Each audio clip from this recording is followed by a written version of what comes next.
What's going on, everyone? Welcome back to the channel. First thing I want to do is give a huge thank you to Smedia. We're going to continue to follow your content throughout this series. So once again, really appreciate it.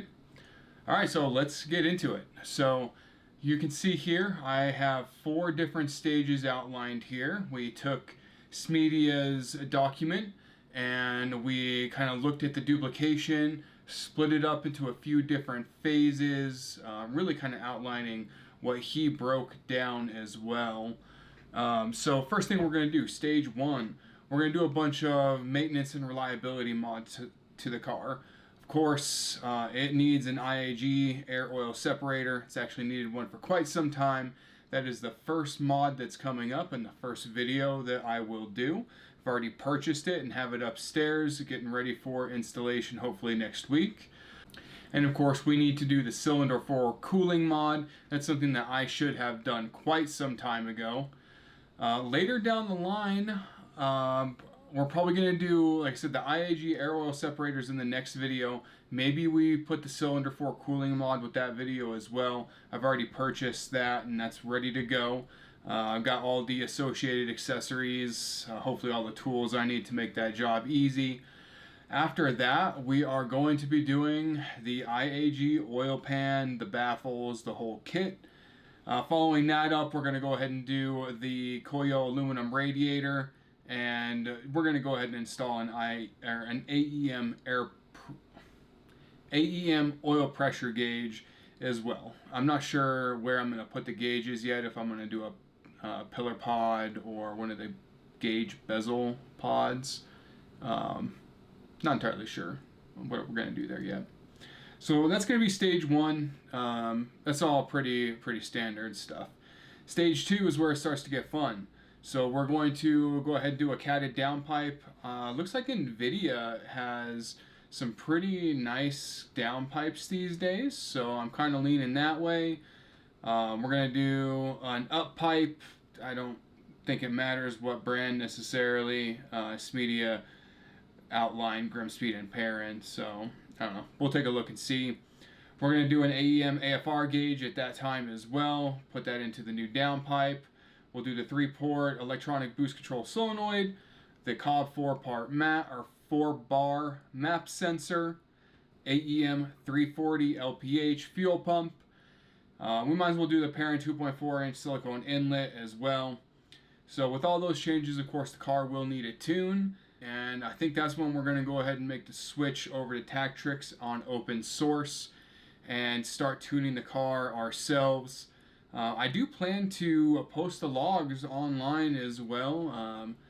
Maybe we can get some community involvement here from other people who are familiar with tuning Subarus on open source, and we can get a nice community tune and revision going here. And then once we're happy with the tune, we're going to see if we can't go take it to the dyno and get some actual numbers, see how much power we make on that setup here at altitude. Stage 3, I'm not sure how long I'm going to go between these power stages either. I definitely want to build the car up, but I will want to enjoy it for a period of time between each stage. So I guess to be determined. Alright, well, let's talk about stage 3 now. So stage 3 is when we really start adding supporting mods to make real power. We'll probably go up to 1300 injectors, make sure we have room to make good power on E85.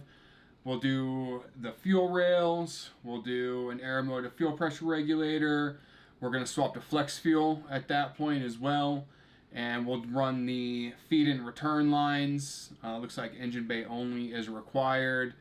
We'll of course do plugs, do a step colder, and I'm a big sucker for turbo sounds, so there's a good possibility we'll do full speed density at that point and do a blow-off valve.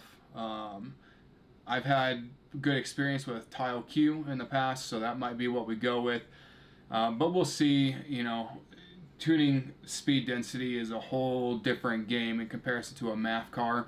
So that's my only reservation there. We'll see if we get some involvement from the community to help me not blow the car up on stage 2. And hopefully when I take the car to the dyno, I'd like to take it to a shop that can take a look at my tune as well and offer any revisions to make sure the car is relatively safe. So on that stage 3, I mean, we're going to crank it up on E85 on the stock turbo, and we'll turn that sucker up and see just how much power we can make. We'll run that for a little while, and then we'll go to stage 4, 400-ish. We'll throw an exhaust manifold on. I'm going to keep the car unequal length. I love the Subaru Rumble. I don't see myself getting rid of that anytime soon. New turbo, man. I don't know if I want to do a FP Blue and lock myself in right at the 4 to 450. I don't know if I want to keep it stock location and go to like FP Black, which will give me quite a bit of room. Or at that point, maybe we just say screw it and we go ahead and do rotated. If we do rotated, we're not going to put a huge turbo on it yet, though. We'll keep something reasonable there, but that'll give us future proofing to make some real power down the road once we blow this engine up. So we're going to do a front mount intercooler 100%. I may not even wait to stage 4 to do the front mount intercooler. The aesthetics alone make it worth it, but the charge temps get so high on these cars as they get heat soaked. It would be pretty nice to get that intercooler done before summer hits. Try and battle those intake temps. So we'll see. Like we talked about in stage 3, we might do speed density during stage 3. If we don't, we'll do it during stage 4.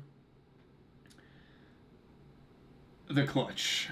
Yeah, we might just run the clutch until it gives and then swap it out as well. The car does have 26,000 miles on it right now on the stock clutch.